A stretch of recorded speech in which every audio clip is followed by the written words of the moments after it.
કેમ છો બધા? મોર્નિંગ ગ્રુપ ઓફ સ્કૂલ આપનું હાર્દિક સ્વાગત કરે છે. હું છું વિશાલ સુદાણી. મિત્રો, આજે એક નવી જ વાત કરીશું આપણે અને કંઈક નવું જાણીશું જેનું નામ છે બ્રિજ કોર્સ. હવે આ બ્રિજ કોર્સ ઉપરથી તમે થોડોક તો અંદાજો મેળવી શકો છો કે આ બ્રિજ એટલે કંઈક જોડે છે, પણ એકચ્યુઅલી બ્રિજ કોર્સ શું છે, કોને જોડે છે? તો હું તમને કહું કે ભાઈ 10મા ધોરણ પછી જે મિત્રો સાયન્સ લઈને સારી ઇન્સ્ટિટ્યૂટમાં જવા માંગે છે, આઈઆઈટીમાં, તો એમાં ખૂબ જ મોટો ભાગ ભજવશે. કેમ કે 10મા ધોરણમાં તમે ભણેલું વિજ્ઞાન એને 3 ભાગમાં વહેંચેલું હતું: ફિઝિક્સ, કેમેસ્ટ્રી અને ત્રીજું છે બાયોલોજી.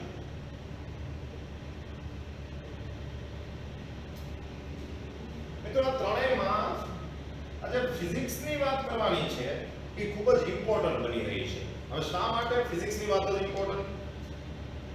એવું નથી કે કેમેસ્ટ્રી અને બાયોલોજી ઇમ્પોર્ટન્ટ નથી, પણ ફિઝિક્સમાં થોડીક વધારે તકલીફો રહી છે. એનું કારણ છે 10મા ધોરણમાં તમે જે આ 3 પોર્શનમાંથી ફિઝિક્સ ભણેલા છો અને જ્યારે તમે 11મા ધોરણમાં જાઓ છો ત્યારે બહુ મોટો ગેપ આવે છે. હવે મિત્રો, આ ગેપ કયા પ્રકારનો? તો હું તમને બેઝિક અને સરળ ભાષામાં કહી દઉં. જેમ કે તમે પગથિયા ચડો છો, સીડી ચડો છો, નાના સ્ટેપ હોય છે, અચાનક જ મોટા સ્ટેપ આવવા માંડે તો, ખૂબ જ મોટા આવવા માંડે તો તમને તકલીફ પડે છે. બસ આવી જ વાત સીધી તમે જ્યારે 10મામાંથી 11મામાં થશો ને, આ ત્રણેય વિભાગો અલગ થઈ જશે, અલગ સબ્જેક્ટ તરીકે આવશે, ત્યારે ફિઝિક્સમાં થશે. તો એનું સોલ્યુશન શું? તો મિત્રો, એનું એક જ સોલ્યુશન છે. જ્યારે 11મામાં તમે જશો અને તમે ફિઝિક્સ જોશો તો એવા ઘણા પદો આવશે કે જે તમે નથી જાણેલા, એવા ઘણા પદો આવશે કે જેની તમને સમજૂતી નથી, એવા ઘણા પદો છે જે તમે જાણેલા છો પણ એની સમજૂતી તમારામાં અધૂરી છે. તો એવું કંઈક આપણે શીખી લઈએ કે જેથી 11 સાયન્સમાં તમે જાઓ પહેલા તમારી આ બધી વસ્તુ ક્લિયર હોય. રાઈટ છે? ઓકે, કોઈ પ્રોબ્લેમ નથી આવવાની. 10મા ધોરણમાં તમે જે પરફોર્મન્સ કર્યું છે એની કરતાં પણ તમે સારું પરફોર્મન્સ કરો 11 સાયન્સમાં, એટલે આ બ્રિજ કોર્સની જરૂર છે. અને હું ડેફિનેટલી તમને કહી શકું છું કે જો તમે આ બ્રિજ કોર્સ કરી લીધો તો તમને 11મા ધોરણમાં કોઈ તકલીફ પડશે નહીં, એકદમ ઈઝી થઈ જશે. ઓકે, ઘણા વિદ્યાર્થી મિત્રો એવું પણ ફીલ કરે છે કે જ્યારે 10મામાંથી 11મામાં જાઓ છો તો 10માના સારા પર્સન્ટેજ હોવા છતાં 11મામાં તકલીફ પડે છે. એનું કારણ આ બે વચ્ચેનો મિસ ગેપ છે, જેને આપણે સોલ્વ કરવાનો છે. તો કોઈ પણ ચિંતા કર્યા વગર ખૂબ જ સરળ ભાષાથી શરૂઆત કરીએ બ્રિજ કોર્સ, અને એમાં પણ આપણે વાત કરીશું મિત્રો ફિઝિક્સની. ઓકે, ચાલો મને થોડું સાફ કરી નાખું છું અને પછી આપણે વાત કરીએ ફિઝિક્સ. તો અહીંયા હું એક પદ લખું છું, ધ્યાનથી તમે જોજો. આવું કંઈક લખેલું છે, જુઓ તો. આ તમને દેખાતું હશે પણ વંચાતું નહીં હોય, કેમ કે આ ભાષા કંઈક વિચિત્ર પ્રકારની લાગે છે. તો કઈ ભાષા છે? તો ઘણા બધાને મગજમાં દિમાગમાં વાત ચાલુ થઈ જશે અને ઘણા વિદ્યાર્થી મિત્રોને વિચાર પણ આવી ગયો છે, સર આ તો ગ્રીક ભાષા છે. હા, સીધી વાત છે, ગ્રીક ભાષા છે. તો મોટા ભાગના શબ્દો છે ને ગ્રીકથી જ આવેલા છે. કેમ? તો એવું કહેવાતું ભાઈ ગ્રીક સૌથી પ્રાચીન ભાષા છે અને મોટા ભાગના તજજ્ઞો ગ્રીક સંસ્કૃતિના છે.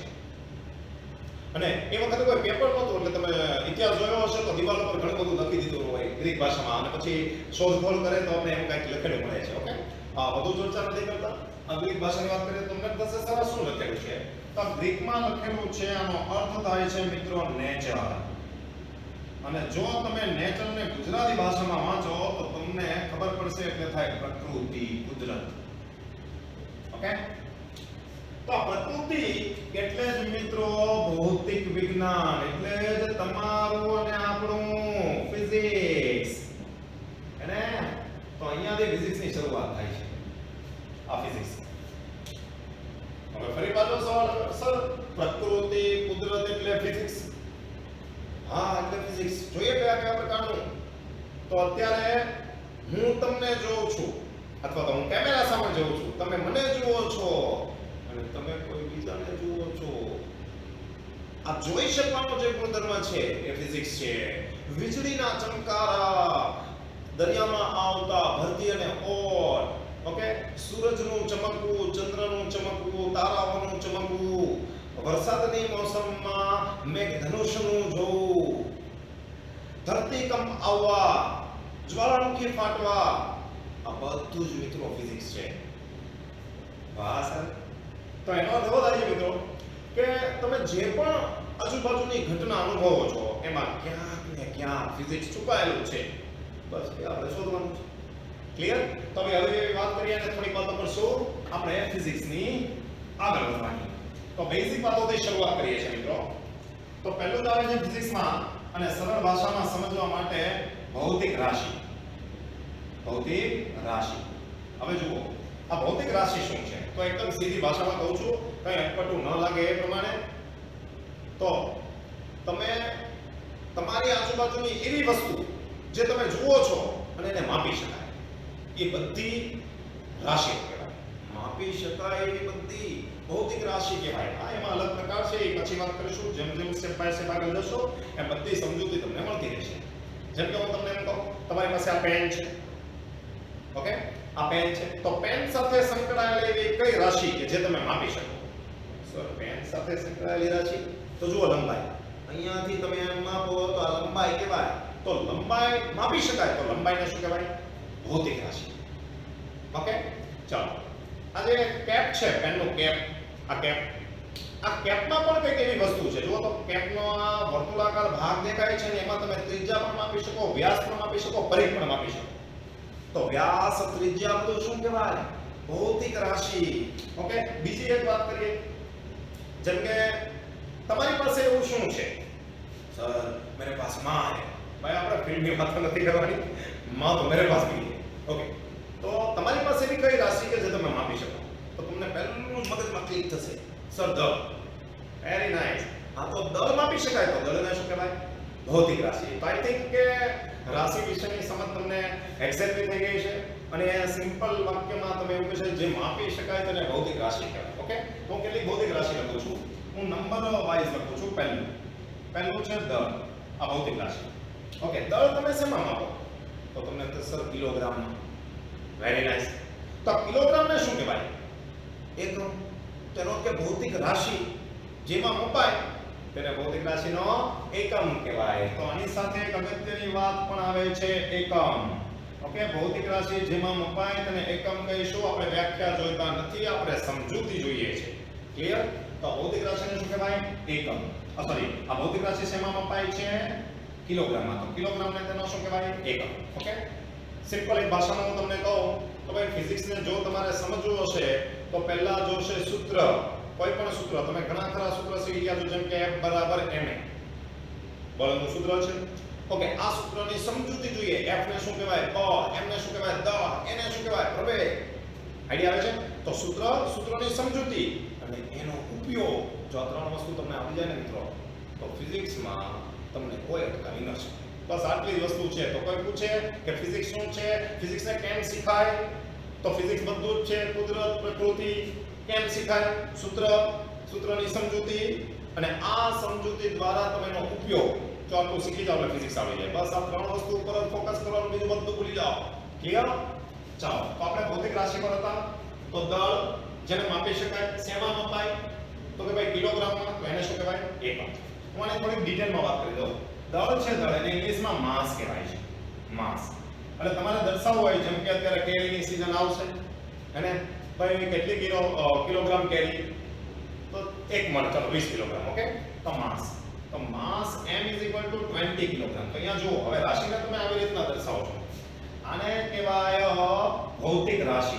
તો આ સંજ્ઞા જે છે, સંજ્ઞા m, એ ભૌતિક રાશિની સંજ્ઞા છે અને આ છે ભૌતિક રાશિનું મૂલ્ય છે અને આ છે તેનો એકમ છે. તો હંમેશા મૂલ્ય સાથે એકમ આવે અને ભૌતિક રાશિને આમ દર્શાવાય. તો ભૌતિક રાશિની સંજ્ઞા, મૂલ્ય અને એકમ આવી રીતના દર્શાવાય છે. ઓકે, બીજી આપણે વાત કરીએ લંબાઈ. ઓકે, બીજી વાત કરીએ સમય. ચાલો સમય લઈએ. સમય શેમાં મપાય છે? સેકન્ડમાં મપાય. ઓકે, તો સમયને આપણે ટાઈમ કહીએ છીએ. Time 10 second. ક્લિયર? સર બીજા એકમનો આવે કલાક, દિવસ, વર્ષ આવે છે ને? તો આ નાના મોટા એકમો છે. ઓકે, એ તમને ધીમે ધીમે સમજ પડી જશે આ સમય. ત્રીજી હું ભૌતિક રાશિ લઈ લઉં છું લંબાઈ. ઓકે, ચાલો લંબાઈ શેમાં મપાય છે? મીટરમાં. મિત્રો આ હું એવા જ એકમો લખું છું કે જે વિશ્વમાં કોમન છે. ઓકે, ઇન્ટરનેશનલ એકમ પદ્ધતિ છે જેમાં તમે કોઈ પણ જગ્યાએ જાઓ લેન્થનો એકમ મીટર જ આવશે. તમે બહારના દેશમાં જાઓ તો એક થાય. Get it? ઓકે, બીજી એક વાત, નાના મોટા એકમ છે જેમ કે આ લંબાઈ છે. લંબાઈનો એકમ શું છે? મીટર. ઓકે, સર આ પેનની તમે વાત કરતા હતા, આનો એકમ સેન્ટીમીટર પણ હોય, લઈ શકાય, નો પ્રોબ્લેમ.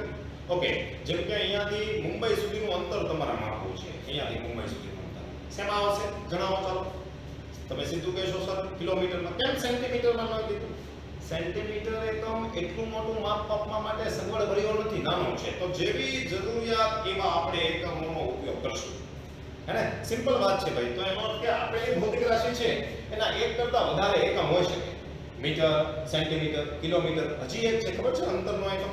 જો કોઈને જાણો તો અવકાશીય અંતરો માપવા માટે પ્રકાશ વર્ષ. યસ, પ્રકાશ વર્ષ પણ અંતરનો એકમ છે. પ્રકાશ વર્ષ કોનો એકમ છે? અંતર. આ વર્ષ ઉપરથી એવું ન કહેતા સમયનો એકમ છે. ઓકે, પ્રકાશે એક વર્ષમાં કાપેલું અંતર. ચાલો એની ડિટેલિંગમાં વાત કરશું. અત્યારે હું તમને કન્ફ્યુઝ નથી કરતો એટલે અહીંયા સુધી રહેવા દઉં છું. ઓકે સર, ચાલશે. ચાલ, કઈ વાંધો નહીં. તો 3. હવે મારે મુખ્ય બાબત તમને સમજાવવાની છે કે મુખ્ય બાબત તરફ જઈએ આપણે. ઓકે, જેમાં છે અંતર અને સ્થાનાંતરનો તફાવત. આ 3 રાશિ હું રહેવા દઉં છું. આ બાજુ હું વાત કરું છું અંતર અને સ્થાનાંતર. ધ્યાનથી સમજો. સ્થાનાંતર તો ભાઈ અંતર અને સ્થાનાંતરનો ડિફરન્સ તો એકદમ સિમ્પલ વાત છે. જુઓ, ધારો કે તમે અહીંયા એ બિંદુ પર છો, આ તમારું સ્થાન છે. ઘરે હોય કે કોઈ બીજાના ઘરે? મને બોલાવ્યું સર એમને હા, બીજાના ઘરે નહીં સર. ઓકે, ચાલો આપણે સમજીએ. આ એ સ્થાન છે તમારું, બરાબર છે? ઓકે, એ સ્થાન ઉપરથી તમારે કોઈ બી સ્થાને જવાનું છે. ગમે ત્યાં જવાનું છે. આપણે વિચારી લઈએ છીએ, ઉદાહરણ લઈએ છીએ એટલે સિમ્પલ સીધી ભાષામાં વાત કરીએ. ઓકે, ધારો કે તમે અહીંયાથી નીકળશો તો જેમ જેમ તમારો રસ્તો છે રસ્તાના માર્ગે તમે જાઓ છો આ તો આ જે છે આ તમને દેખાય છે. આ તમને જે દેખાય છે મિત્ર, દેખાય છે. આ સર દેખાય છે. આ શું છે સર? ગતિમાર્ગ છે, રસ્તો છે, રોડ છે. ઓકે, તો આ ગતિપથની જે કુલ લંબાઈ આવે આને કહેવાય ગતિપથ. આ ગતિપથની કુલ લંબાઈ આવે એને કહેવાય અંતર. તો અંતર એટલે શું? ગતિપથની કુલ લંબાઈ. ગતિપથની કુલ લંબાઈ. જેમ કે અહીંયાથી આ અંતર 100 મીટર છે. 100 મીટર. તો અંતર 100 મીટર થઈ ગયો. તો હું અહીંયા અંતરને ઇંગ્લિશમાં ડિસ્ટન્સ કહેવાય. હું અહીંયા લખી દઉં છું મિત્રો 100 મીટર. દેખાય છે બધાને? ઓકે, એકદમ ક્લિયર છે. કોઈ બીજી વાત છે નહીં. ગતિપથની કુલ લંબાઈ જેને અંતર કહેવાય. ઓકે સર, તો સ્થાનાંતર એટલે શું? તો જોજો ધ્યાનથી. આ કયું સ્થાન કહેવાય? પ્રારંભિક. અને પહોંચ્યા ક્યાં? બી પર. કયું સ્થાન? અંતિમ સ્થાન. મતલબ એના ઓછામાં ઓછો માર્ગ કયો થાય? ઓછામાં ઓછું અંતર માપવા જાવ તો અહીંયા રસ્તો નથી પણ આપણે બનાવી દઈએ ચાલો કે ઓછામાં ઓછું અંતર આ થાય. તો હું તમને એમ કહું કે બે માર્ગ છે. ઓકે, તમે ઓછામાં ઓછા અંતરવાળા માર્ગે જશો તો ક્યાં જાઓ? તો આ સીધો ગ્રીન કલરના માર્ગે જાઓ. એથી તો ઓછામાં ઓછું અંતર છે ને સ્થાનાંતર કહેવાય. ઓકે, તો ધ્યાનથી જોજો. પ્રારંભિક સ્થાન અને અંતિમ સ્થાન વચ્ચેના લઘુત્તમ, આવો શબ્દ વાપરું છું, મિનિમમ, લઘુત્તમ અંતરને સ્થાનાંતર કહે છે. સ્થાનાંતર કહે છે. સિમ્પલ વાત છે ભાઈ. પ્રારંભિક સ્થાન અને અંતિમ સ્થાન વચ્ચેના લઘુત્તમ અંતરને શું કહેવાય? સ્થાનાંતર. સિમ્પલ થઈ ગઈ વાત. હવે જોજો, ધ્યાનથી જોજો. એક સવાલ તૈયાર થઈ જશે.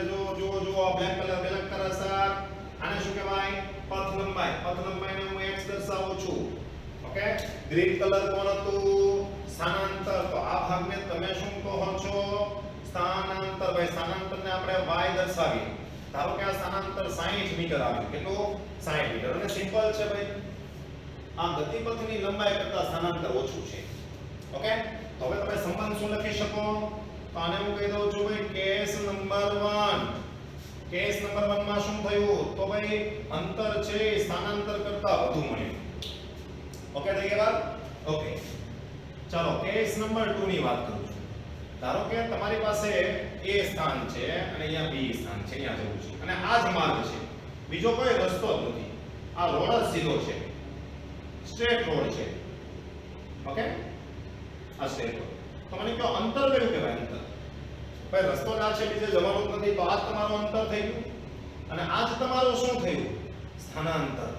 તો બની શકે એક જ સુરેખ માર્ગ હોય તો અંતર ઇઝ ઇક્વલ ટુ સ્થાનાંતર. જેમ કે અંતર અને સ્થાનાંતર બે સરખા થઈ જશે. આ બે કેસ ખબર પડી ગઈ? ક્લિયર થઈ ગયું? ઓકે, તો એનો અર્થ કે આ બધાને આખા હવે ગમે ત્યારે તમે વ્યાપક રીતે શું લખો? ભાઈ આ વ્યાપક બહુ અગત્યનું છે.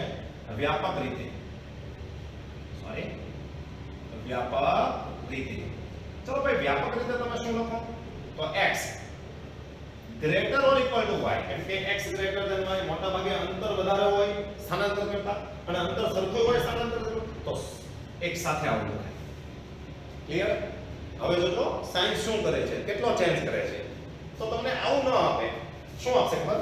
અંતરને x વડે દર્શાવો, સ્થાનાંતરને y વડે દર્શાવો, તો બે વચ્ચેનો સંબંધ કેવો? તો સીધો ન આપે. શું કરશે? આને y વડે ભાગી નાખશે. તાવ થઈ જાય, બંધ તાવ પણ થઈ જાય. ચલો છે ને ભાઈ, તમે ખાલી સમજૂતી મેળવવાની છે. આગળની વાત થોડી આગળ છે. તો કેવી નવી વાત થઈ? તો અંતર એટલે શું? તમે જે માર્ગે ગયા એ ગતિપથની કુલ લંબાઈ. અને સ્થાનાંતર એટલે શું? માર્ગ હોય કે ન હોય, પહેલું સ્થાન, છેલ્લું સ્થાન, ઓછામાં ઓછું અંતર. Is that clear? ઓકે, ચાલો. અંતરને ઇંગ્લિશમાં ડિસ્ટન્સ કહેવાય, સ્થાનાંતરને ડિસ્પ્લેસમેન્ટ કહીશું. એટલે કોઈ ઇંગ્લિશ મીડિયમમાં ભણતા હોય તો એને ભણાવો. ઓકે, હું બંને એમાં વાત કરું છું, ક્યારેક ઇંગ્લિશ પણ બોલીશ એટલે બહુ ચિંતા ન કરતા અને તમે પણ શીખશો. આટલી વાત ક્લિયર થઈ ગઈ? ઓકે, હવે વિચારો તમારે અહીંયાથી ગામડે જવાનું છે અથવા તો અહીંયાથી તમે ટૂરમાં જાઓ છો. આ સર ટૂરમાં સ્કૂલમાંથી કોણ કોણ આવે છે? બરોબર, અહીંયા જો એટલું બધું ન હોય. ચલો ભાઈ બહુ ભાગો નહીં. હા, તો આપણે ક્યાં હતા? તો ભાઈ તમે ટૂરમાં જાઓ છો. સર પાછું ટૂર લાવ્યા. હા, કઈ વાંધો નહીં, ચલો ટૂરમાં જાઓ છો. તો બસ ક્યાં ચાલવાની છે? હવે સીધા માર્ગે ચાલશે કે આવા પાટા ચૂકા માર્ગે જ્યાં રોડ હશે ત્યાં ચાલશે? રોડ હશે ત્યાં. તમે ઘરેથી કોઈ પણ જગ્યાએ જાઓ છો કે બીજા કોઈ પણ જગ્યાએ જાય, કોઈ વાહન છે ટ્રાન્સપોર્ટેશન કરે છે એક સ્થાનેથી બીજા સ્થાને, શું કહેવાય? એ બધું જે ઈ કાપશે એ સ્થાનાંતર કહેવાય કે અંતર? અંતર. તો વ્યવહારમાં ભાગ્યે જ સ્થાનાંતર જોવા મળે, બાકી મોટા ભાગે શું જોવા મળે? અંતર. નવી વાત, અંતર અને સ્થાનાંતરમાં વધુ કોણ આવશે? અંતર. સરખા થઈ શકે? હા સર, થઈ શકે. ક્યારે? સીધો જ માર્ગ હોય તો જેટલું અંતર એટલું સ્થાનાંતર. જો ધ્યાન આપજો, નવી વાત કહું છું. અહીંયાથી તમે મુંબઈ ગયા, સમજો, અહીંયાથી તમે મુંબઈ ગયા. કેમ સર મુંબઈ બીજે જવું હોય તો જવાય, કોઈ વાંધો નથી. અહીંયાથી તમે મુંબઈ ગયા બાય કાર દ્વારા. હવે મુંબઈથી પાછા ત્યાં જ આવી ગયા અને અહીંયાથી મુંબઈ સુધીનું અંતર 300 કિલોમીટર છે. ચાલો, અહીંયાથી મુંબઈ 300 કિલોમીટર, આવવાનો પાછો એટલું 300 કેટલું થયું? 600. તો અંતર કેટલું થયું? ગતિપથની કુલ લંબાઈ. જવાનું પાછું આવવાનું, તો જવાનું કેટલું થયું? 300. પાછું આવવાનું કેટલું થયું? 300 હોય તો અંતર છે. અંતર કેટલું થયું? 600 કિલોમીટર. હવે વિચારો સ્થાનાંતર કેટલું? પ્રારંભિક સ્થાન એનું એ જ, પાછા ત્યાં જ આવી ગયા, અંતિમ સ્થાનનું સ્થાનાંતર 0 હોઈ શકે. સ્થાનાંતર 0 એનો અર્થ કે સ્થાનાંતર આગળ તરફ જાવ તો પોઝિટિવ, પાછળ તરફ આવો તો નેગેટિવ. તો સ્થાનાંતર સંજ્ઞાય ધરાવે એ પછી વાત કરશું. ઓકે, પણ મેં ખાલી સમજૂતી આપી ભાઈ સ્થાનાંતર 0 હોઈ શકે. તમે જઈને કોઈ જગ્યાએથી પાછા આવો છો તો સ્થાનાંતર 0 હોય, અંતર 0 હોઈ શકતું નથી. કેટલાક એક્ઝામ્પલ ગણીએ એટલે આપણે વધુ સરળ રીતે સમજ પડશે. ઓકે, ચાલો તો આપણે ગણીશું કેટલાક એક્ઝામ્પલની વાત કરીએ મિત્રો. અંતર અને સ્થાનાંતરના આઈ થિંક કે તમને બરાબર વિડિયો દેખાતો જ હશે અને હું પણ દેખાતો જ છું અને બ્રીફ કોર્સ લખેલું છે પણ દેખાતો હશે. ચાલો એક્ઝામ્પલની વાત કરીએ. એક્ઝામ્પલ જો એક વ્યક્તિ, આ ગ્રીન કલર ઓછો દેખાય ને, બ્લેક કલરનો ઉપયોગ કરવાનો ચિંતા નહીં કરતા. એક વ્યક્તિ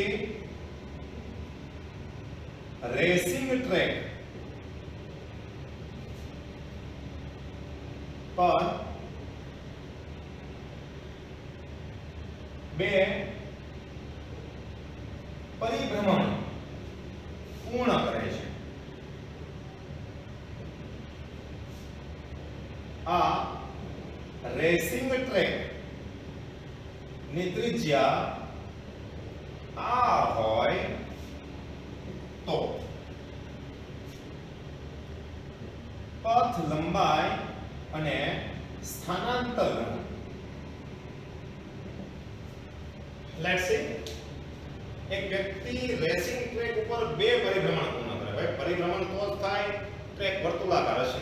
ઓકે, ચાલો સવાલને સોલ્વ કરતા પહેલા મારે તમને એક વાત અગત્યની કહેવાની છે. કોઈ પણ સવાલ તમે સોલ્વ કરો ને ત્યારે આઈન્સ્ટાઈનની વાત યાદ રાખવાની. તમને એમ થશે આઈન્સ્ટાઈન, હા આઈન્સ્ટાઈને કીધેલું છે answer is in your question. Wow, હા સવાલમાં જવાબ હોય તો સવાલ વાંચીને જવાબ લખીએ છીએ ને. જુઓ, એક વ્યક્તિ રેસિંગ ટ્રેક ઉપર બે પરિભ્રમણ પૂર્ણ કરે. તમને ખબર હોય તો રેસિંગ ટ્રેક આવો વર્તુળાકાર હોય અને ટ્રેક, તો એ રેસિંગ ટ્રેક વર્તુળાકાર છે, બે પરિભ્રમણ પૂર્ણ કરે છે. આ રેસિંગ ટ્રેકની ત્રિજ્યા છે. તો પહેલા ભાઈ યાદ રાખજો, સવાલ સોલ્યુશન કરો એટલે આઈન્સ્ટાઈન તો યાદ રાખવાનો, પણ તમારે સવાલને આકૃતિ સ્વરૂપે રજૂ કરો. તો એનો કે પરિભ્રમણ છે, વર્તુળાકાર છે, ત્રિજ્યા છે, એટલે આપણે એક વર્તુળ બનાવીએ છીએ આ રેસિંગ ટ્રેક, અને ત્રિજ્યા કેટલી લઈએ છે આ. કેટલા પરિભ્રમણ પૂર્ણ કરે છે? બે પરિભ્રમણ પૂર્ણ કરે છે. તો કોઈ પણ બિંદુએથી તમે શરૂઆત કરી શકો છો. ઓકે, ચાલો જેને ગમતું હોય અહીંયાથી શરૂઆત કરે, કે અમને અહીંયા ગમતું હોય અહીંયાથી શરૂઆત કરી શકે. હું અહીંયા એ બિંદુનું નામ આપું છું કેમ કે મને એ બહુ ગમે છે. તમને જે અક્ષર ગમતો હોય એ લઈ શકો છો. બસ બરાબર, આ કહેવાનું વિચાર. ચાલો એ બિંદુથી બે પરિભ્રમણ વિચારો તો અહીંયાથી આ ગતિપથ કહેવાય, ગતિપથની લંબાઈ એક પરિભ્રમણ, પછી ફરી પાછું બીજું પરિભ્રમણ. ઓકે, તો ગતિપથની લંબાઈને શું કહેવાય? પથ લંબાઈ. તો તમારે મને કહેવાનું છે આ પથ લંબાઈને હું એલ વડે દર્શાવું, નો પ્રોબ્લેમ. કેટલી આવશે પથ લંબાઈ? મને કહો પરિઘની લંબાઈ. તમે 10th માં શીખી ગયા છો. કેટલી આવે પરિઘની લંબાઈ? 2πr.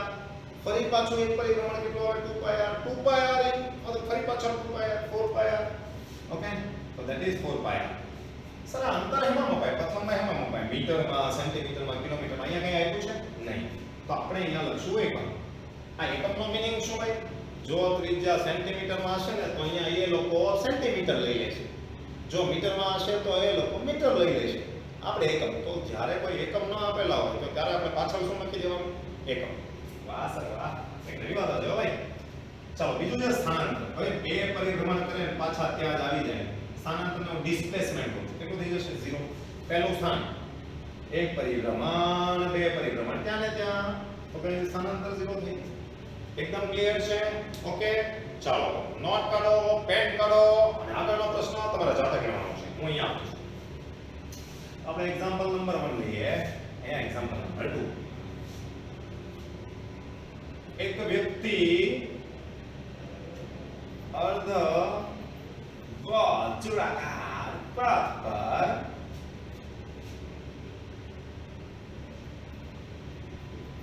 વ્યાસાંતે આવેલા બિંદુ સુધી પહોંચે છે. તો અંતરને સ્થાનાંતર નો ગુણોત્તર જણાવો.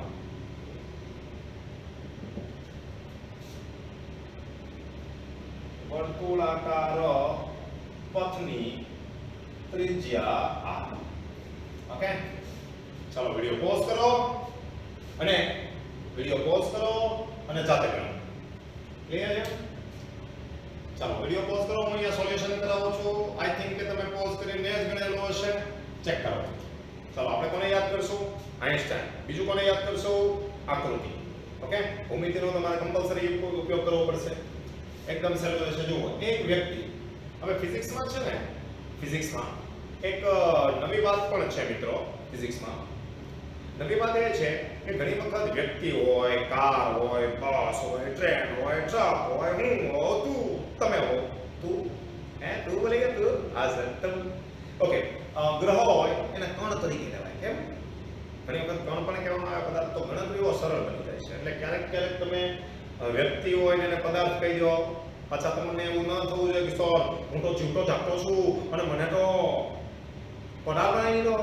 હા, હોય શકે, એટલે બહુ ચિંતા ન કરવી. એવું થાય છે ફિઝિક્સમાં, એવું લેવાય છે. ઓકે, એટલે આ બધી બેઝિક વાતો છે જે તમને સમજૂતી હોવી જોઈએ. તો વ્યક્તિ અર્ધવર્તુળાકાર પથ પર, ભાઈ અર્ધવર્તુળ તો કોને દોરતા ન આવે? અને ન આવડે તો તૂટેલું ભાંગેલું મારી દેવું તો તમે દોરી શકો છો. જો આ મેં દોરેલું છે અર્ધ વર્તુળ. ક્લિયર? અને એની ત્રિજ્યા r છે તો હું ભાઈ આ ત્રિજ્યા r લઈ લઉં. વ્યાસાંતે આવેલા બિંદુ સુધી પહોંચે છે. વ્યાસાંત કોને કહેવાય? તો આખો વ્યાસ કહેવાય. તો આ અંત્યા પણ ક્યાં? અર્ધ વર્તુળાકાર પથ પર. એટલે પથ તો આ લેવાનો છે. ચલો અમુક વિદ્યાર્થી મિત્રો આ બાજુથી પથ લે છે, અમુક આ બાજુ. કોઈ ઇશ્યુ નથી, રમવાનું છે. ચલો એથી ક્યાં પહોંચ્યા આપણે? બી ઉપર. અહીંયા. ક્લિયર? ચલો આપણે શું મેળવવાનું છે? અંતર અને સ્થાનાંતરનો ગુણોત્તર. જો સવાલ થોડો ડિફરન્ટ કરી દીધો. આપણે અંતર તો પહેલા મેળવ્યું. ચલો અંતરને હું L કહી દઉં છું કે લેન્થ, ગતિપથની લેન્થ, પાથ લેન્થ. ઓકે, આખું વર્તુળ ભ્રમણ કરે તો કેટલું અંતર આવે? 2 pi r સર. તો અડધું 2 pi r by 2. what is that? pi r. તો આવશે અંતર pi r, ગતિપથની લંબાઈ. તો થઈ ગયું pi r. ચલો સ્થાનાંતર કોને કહેવાય? તો સ્થાનાંતરને આપણે કહીશું ડિસ્પ્લેસમેન્ટ, d. ઓકે, તો પહેલું સ્થાન, છેલ્લું સ્થાન, આ અંતર આખું આને કહેવાય ડિસ્પ્લેસમેન્ટ. ઓકે, તો ડિસ્પ્લેસમેન્ટ નું ઓછામાં લઘુત્તમ અંતર કેટલું થાય? r. અને આ પણ કેટલું થશે? 2r. પણ મિત્રો સવાલ આટલો નથી. અહીંયા જુઓ ગુણોત્તર કોનો? અંતર. તો પેલા અંતર તો L/d. ઓકે, ઉપર આવશે pi r, છેદમાં આવશે 2r, r જાય pi/2. અહીંયા શું લખશું આપણે? એકમ. જો તો ધ્યાનથી એકમ. અહીંયા એકમ લખશું નહીં સર. કેમ? તો ધારો કે આ એકમ સેન્ટીમીટર હોત, આ પણ સેન્ટીમીટર, સેન્ટીમીટર ઉડી જાય. અહીંયા એકમ નહીં આવે. તો જ્યારે સમાન રાશિઓનો ગુણોત્તર આવે ને ત્યારે આપણે એકમ લખતા નથી. તો આ બાબતોને પણ આપણે ધ્યાનથી જોવું પડશે. તો આઈ થિંક તમને અંતર અને સ્થાનાંતરનો આખો ટોપિક ક્લિયર થઈ ગયો છે. એક સવાલ હું આપું છું, એ આવતીકાલે આપણે કરીશું. તમારા વર્ગ માટે આપું છું. હું થોડુંક સાફ કરી નાખું છું અને સવાલ તમારા માટે છોડું છું, જેને હું કહું છું સિવાય કે. This is known as સિવાય કે. સર આ સિવાય કે શું છે? તો સિવાય કે છે ચેક યોર નોલેજ. ઓકે, તો હું લઈ લઉં છું ભાઈ એક સવાલ आपके लिए, आपके लिए.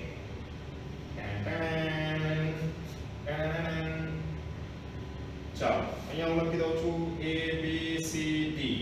અહીંયા હું લખું છું E F G H.